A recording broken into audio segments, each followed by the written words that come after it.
आप एक बड़ी खबर के साथ करते हैं। शिक्षकों की ट्रांसफर पोस्टिंग को लेकर नियमावली बनाई जाएगी। नई स्थानांतरण नियमावली पर जल्द ही मुहर लग जाएगी। शिक्षा विभाग ने सभी जिलों के साथ समीक्षा बैठक की है। 7 निश्चय पार्ट 3 के तहत प्रत्येक प्रखंड में जल्द खुलेगा एक मॉडल स्कूल और इन स्कूलों में 1 अप्रैल 2026 से नए सत्र की शुरुआत होगी।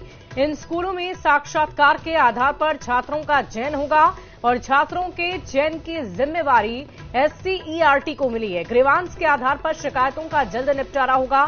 जिला स्तर पर कैंप लगाकर ई शिक्षा कोष पर दर्ज शिकायतों का निपटारा कराया जाएगा। शिक्षकों की वर्ग वाइज वरीयता सूची तैयार करने के निर्देश दिए गए हैं। 1 to 5, 6 to 8, 9 to 10 और 11 to 12 के शिक्षकों की अलग से सूची तैयार की जाएगी।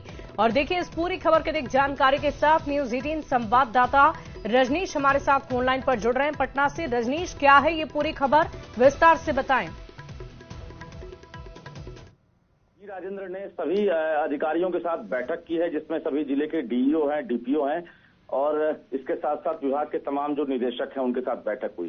बैठक के बाद सबसे पहले जो फैसला लिया गया है कि अब बिहार में जो ट्रांसफर पोस्टिंग है उसको लेकर नई नियमावली जो बनाई गई है, जिसकी ड्राफ्टिंग लगभग 2.5 महीने पहले हो चुकी थी, अब उस पर जो है कैबिनेट की मुहर लगने वाली है। यानी अब ट्रांसफर पोस्टिंग को लेकर जो है एक नई नियमावली जो है उसके आधार पर अब ये सब कुछ तय होगा।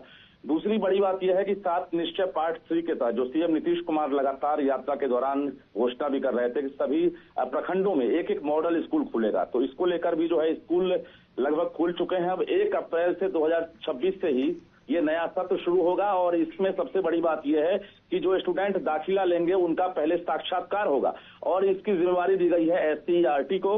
इसके बाद ग्रीवांस के आधार पर कई एप्लीकेशन पहले से, चाहे वो ट्रांसफर पोस्टिंग का हो या अन्य चीज हो, जो ग्रीवांस पर ई शिक्षा कोष के माध्यम से आवेदन किए गए थे, उनकी जल्द ही एक तरह से सुनवाई होगी और ग्रीवांस के आधार पर जो शिकायत है उसका निपटारा करने के लिए अब जिलों में कैंप लगाया जाएगा।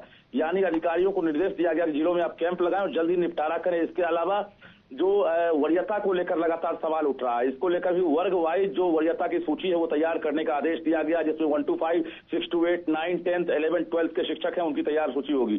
और दूसरी बड़ी बात यह है कि जो ट्रांसफर पोस्टिंग हुई है उसमें जो छात्र और शिक्षक का जो अनुपात है वो अभी डिफर हो गया है। यानी उस अनुपात के आधार पर शिक्षकों की पोस्टिंग नहीं हुई है, जो आंकड़े सामने आए। ऐसे में अब जो रैशनलाइजेशन है इसका आदेश दिया गया है कि अब शिक्षकों के जो और छात्रों के जो आंकड़े हैं उसकी समीक्षा की जाएगी अधिकारियों के द्वारा।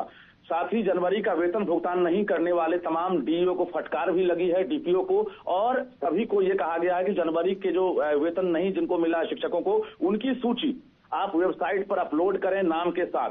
तो कुल मिलाकर DEO को बड़ा टास्क दिया गया है। उपयोगिता प्रमाण पत्र में भी अब तक 956.67 करोड़ रुपए जो है उसका अब तक प्रूफ मुख्यालय को नहीं मिला है, तो ये प्रमाण पत्र भी जल्द उपलब्ध कराने का तमाम निर्देश दिया गया है। उम्मीद है कि मार्च महीने में ये एक्शन आपको देखने को मिल जाएगा। शुभी, बहुत बहुत शुक्रिया रजनीश हमारे साथ जुड़ने के लिए, तमाम जानकारी के लिए।